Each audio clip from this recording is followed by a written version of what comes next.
Kalasri art టెంపుల్లోనికి సుస్వాగతం. నేను మీ కేశవులు గురుస్వామి. ముఖ్యంగా తిరుమల కొండ అన్న వెంటనే ఆ 7 కొండల వాడి సమ్మోహన రూపం కళ్ళ ముందు సాక్షాత్కారం అవుతుంది. అక్కడున్న విమానము, ఆనంద నిలయం, ఇంతవరకు ఎవరికి అంతు చిక్కనటువంటి ఒక అత్యద్భుతమైన విషయం.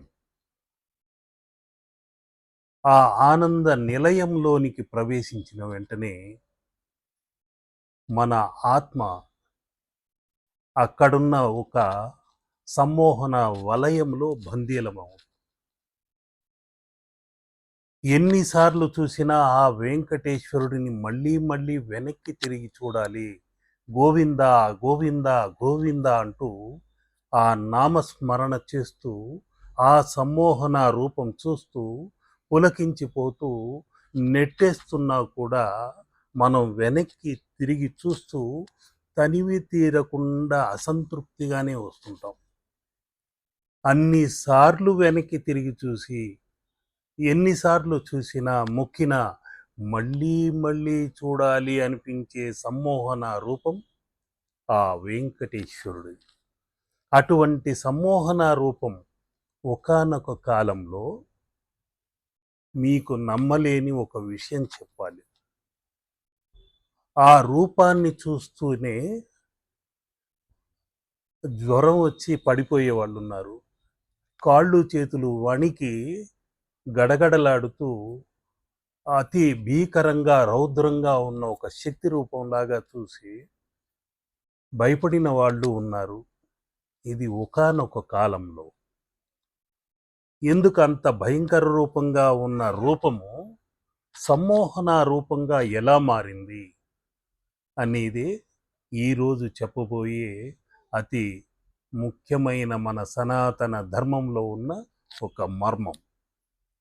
ఆ మర్మమే ఈరోజు మనం వెంకటేశ్వర వెంకటేశ్వర అంటున్నాం. కానీ ఒకానొక కాలంలో వెంకటేశ్వరి వెంకటేశ్వరి అని తమిళ తెలుగు ఒక సంగమమై ఆ పిలుపుతో ఉండేది. అందుకనే ఆ ఆలయాలపై ఇప్పటికీ అక్కడక్కడ సింహములు ముద్రలు ఉంటాయి, శిలా శాసనాలు ఉంటాయి. ఆ వెంకటేశ్వరి అన్నది నిజమైన విషయం ఏంటయ్యా అని పరిశోధిస్తే వేంగడము సరిహద్దు అంటారు. ఆ పొలిమేర అమ్మవారు పోలేరమ్మ అంటుంటారు. అటువంటి సరిహద్దు తమిళనాడుకు మన తెలుగు రాష్ట్రాలకి సరిహద్దు ఆ తిరుపతి కొండ. ఆ వేంగడము అంటే సరిహద్దు అమ్మవారు అని అర్థం. పూర్వం చెంచులు కోయలు బోయలు ఇటువంటి వారు మాత్రమే అక్కడ బలులిస్తూ ఆరాధన చేసుకున్నారు అని మా సిద్ధ గురువు గారు చెప్పడంతో విని పరవశించేవాళ్ళం. అందుకనే మీరు ఒక రహస్యం ఏంటయ్యా అంటే, ఈనాటికి అమ్మవారికి అభిషేకాలు శుక్రవారం రోజు ఎలా చేస్తారో అదే విషయంగానే ఈనాటికి అభిషేకాలు జరుగుతుంటాయి. బ్రహ్మోత్సవాలు దసరా సమయాల్లోనే జరుగుతుంటాయి. ఇవన్నీ కాకుండా మరికొందరు ఇంకొక వితండ వాదన ఉంది. అక్కడ స్వామి పుష్కరిణి అనేది ఉంది. ఆ స్వామి పుష్కరిణి అనేది ఒక స్వామి అనే ఒక ట్యాగ్, ఒక పేరు, ఆ తోక ఎవరికి ఉందయ్యా అని ఆలోచిస్తే దేవతలలోనే ఒక్కరికే ఉంది. వారెవరంటే కుమారస్వామి, సుబ్రహ్మణ్య స్వామి. ఇలా స్వామి అని ఆయనకొక్కరికే ఉంది. గణపతి స్వామి అనము, గణపతి అంటుంటాం. విఘ్నేశ్వరుడు అంటుంటాం. ఇలాగా కృష్ణుడు అంటాం కానీ కృష్ణస్వామి అనము. ఇలా రకరకాలుగా ఉన్న ఈ స్వామి అనే అనుగ్రహముతో అక్కడున్న సుబ్రహ్మణ్య స్వామి, ఆ స్వామి పుష్కరిణి అది. అటువంటి ఆ సాముద్రిక లక్షణాలు వై వెంకటేశ్వరుడికి రావటం ఎలా వచ్చిందయ్యా అంటే, సుబ్రహ్మణ్య స్వామి శిల్పశాస్త్రంలో అలాగే ఉంటాడు. ఒక చేయిని ఇలా అభయముద్రతో, మరొక కటిముద్రతో ఇలా ఉండటమే ఆ ముద్ర.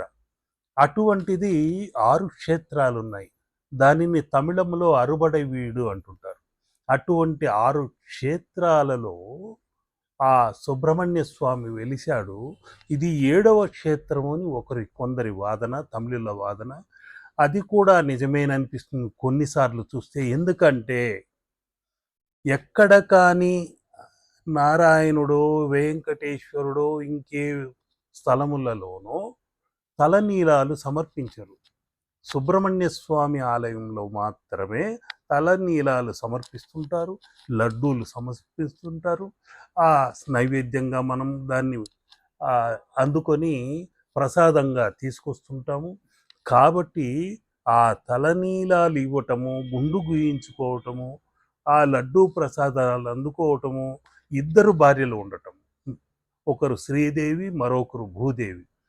కానీ అక్కడ సుబ్రహ్మణ్య స్వామికి కాస్త పరిశీలన దృష్టితో ఆలోచిస్తే దేవయాని అంటే ఆ దివికి సంబంధించిన అమ్మవారు, వల్లి అంటే భువికి సంబంధించిన అమ్మవారు.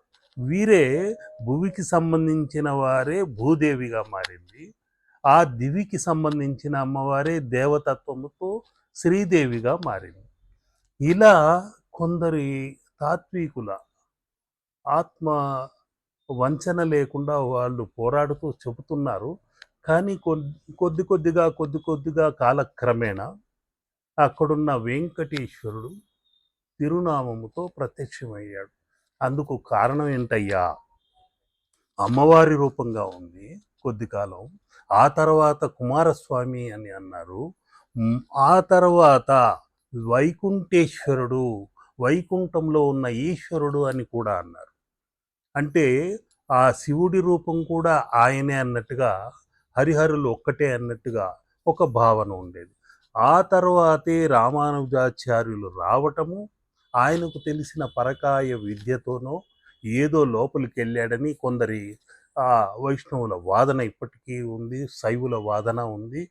కానీ ఆ రోజుల్లో అది శివతత్వంగా ఉన్న ఒక విగ్రహంగా ఉన్నప్పుడు ఆ రామానుజాచార్యులు వారు ఒక శైవులతోనూ వారి గురువులతోనూ మాట్లాడుతూ, అయ్యా నేను ఆయన పాదాల దగ్గర శంఖము చక్రము పెడతాను, సుదర్శన చక్రము.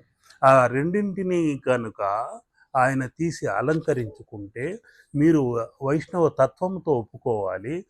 ఈశ్వరుడు అని కాకుండా వైకుంఠేశ్వరుడు అని పెడదాము, వెంకటేశ్వరుడు అని పెడదాము, మీరు సమ్మతిస్తే అనేసరికి వాళ్ళు సమ్మతించారట.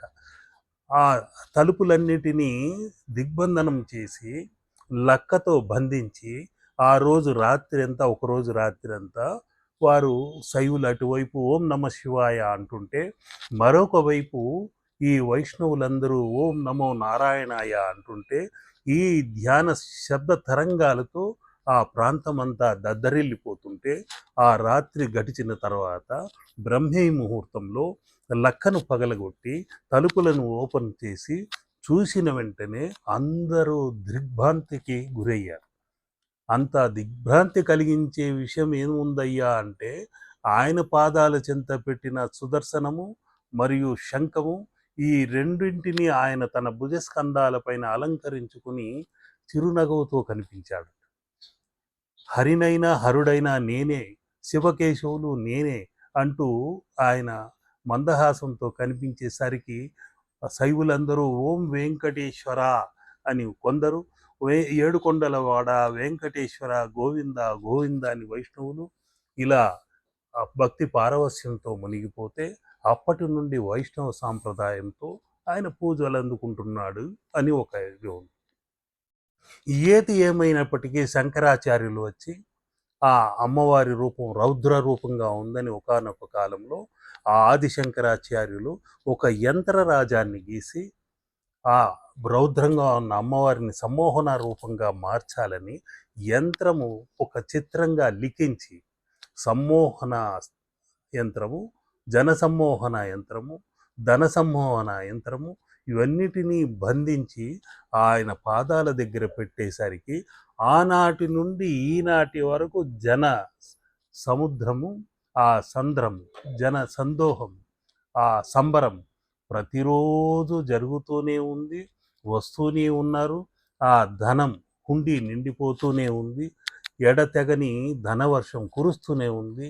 అటువంటి వైకుంఠ ఈశ్వరుడి వద్ద కుబేరుడి కటాక్షంతో ఆ హుండీ నిండుతూనే ఉంది. అందరి జన్మ ఆనందమయంగా సాగుతూనే ఉంది. ఆ ఏడు కొండలవాడు అన్న వెంటనే, ఆ సప్తగిరీశుడు అన్న వెంటనే అందరికీ మొదట గుర్తొచ్చేది లడ్డు. ఆ లడ్డు ప్రసాదం తీసుకొస్తే అంత ఆనందంగా పరవశంతో తింటుంటాము. అది సుబ్రహ్మణ్య స్వామి ప్రసాదం అనుకోండి, అమ్మవారి ప్రసాదం అనుకోండి, ఈశ్వరుడి ప్రసాదం అనుకోండి, ఏ దేవతా ప్రసాదమైనా ఒక్కటే. ఒక జలము ఉందంటే దానిని ఒకరు ఒక భాషలో పాని అంటారు, మరికొందరు ఇంకొక భాషలో వాటర్ అంటారు, ఆ తన్నీర్ అని తమిళంలో అంటారు. ఏది ఏమైనా అక్కడ ఉన్న పదార్థము యథార్థము జలము ఒక్కటే. అటువంటి దైవం ఒక్కటే కాబట్టి ఆ ఏడుకొండల వాడిని మనస వాచ కర్మేణ గోవింద గోవింద అని ఎలుగెత్తి పిలిస్తే తప్పకుండా కోరిన కోరికలెల్లా నెరవేరుస్తాడు. ఆ స్వామిని ప్రార్థించుకొని మీరందరూ ధన్యజీవులు కావాలని ఓం నమో వెంకటేశాయ నమ, ఓం నమో సప్తగిరీశాయ నమ. లోకా సమస్త సుఖినో భవంతు. శుభం.